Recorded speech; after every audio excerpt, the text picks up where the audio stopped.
As you find yourself here noticing how words begin to move in unexpected ways, you can remember, without needing to remember, what it feels like to effortlessly absorb something through, even before it makes sense.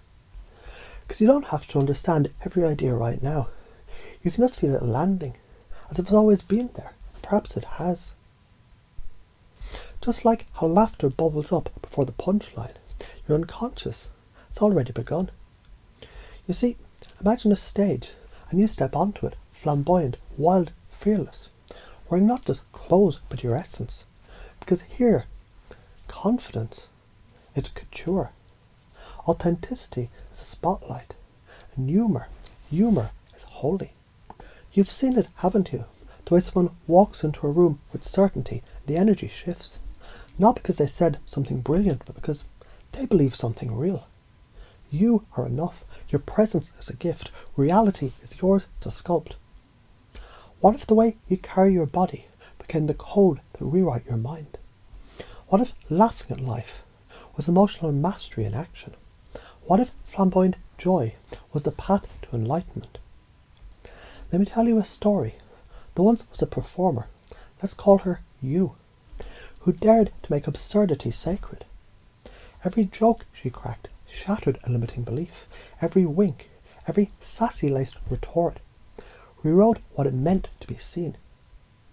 She wasn't performing, she was transmitting, because humour disarms the ego and it slips ideas past the gatekeeper. And belief is the most easily installed when it's wrapped in absurdity. The more outrageous the character, the more truth she tells. So when she said, "Darling, the world is a stage, and you're the damn spotlight," what she meant was confidence creates gravity, and gravity, that's what pulls the world towards you.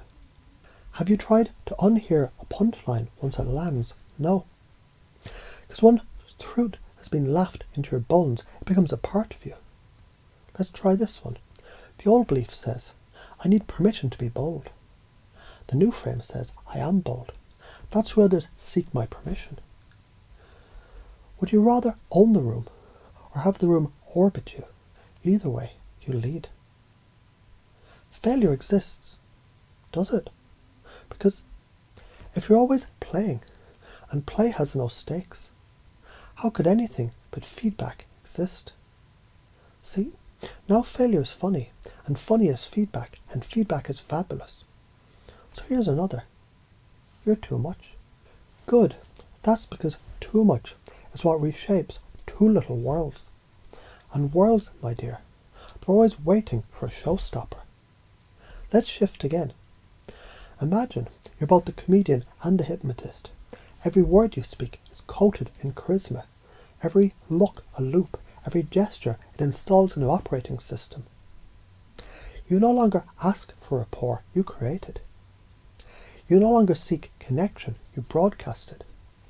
You no longer hide your light, you turn it into a disco ball that makes even silence want to dance.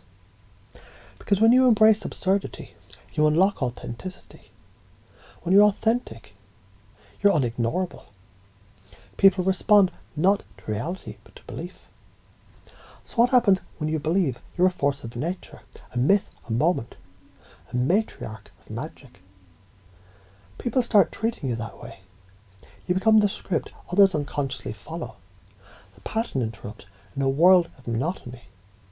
The outrageous outlier who makes reality bend, and the audience, darling, they don't laugh at you, they laugh because of you, because you've reminded them life is ridiculous. You might as well run the show. Has a rainbow ever asked if it's too much? Has thunder ever whispered?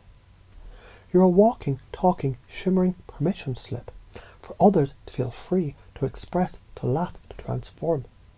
And every time you say something outrageous, every wink, every eye roll, every perfectly timed pause, you're embedding a belief. The self-expression is sexy. The vulnerability is power. That the world needs more glitter. So now imagine this. Your old beliefs, they're cardboard sets. And you're a wrecking ball in sequence. You don't find your new identity. You perform it into existence. Because confidence is not a state. It's a scene. Charisma is not luck. It's rehearsed truth. And purpose. Purpose is a well-timed punchline with a standing ovation baked in. So take the stage, take the script, take the spotlight, and remember, this isn't something you learn, it's something you become.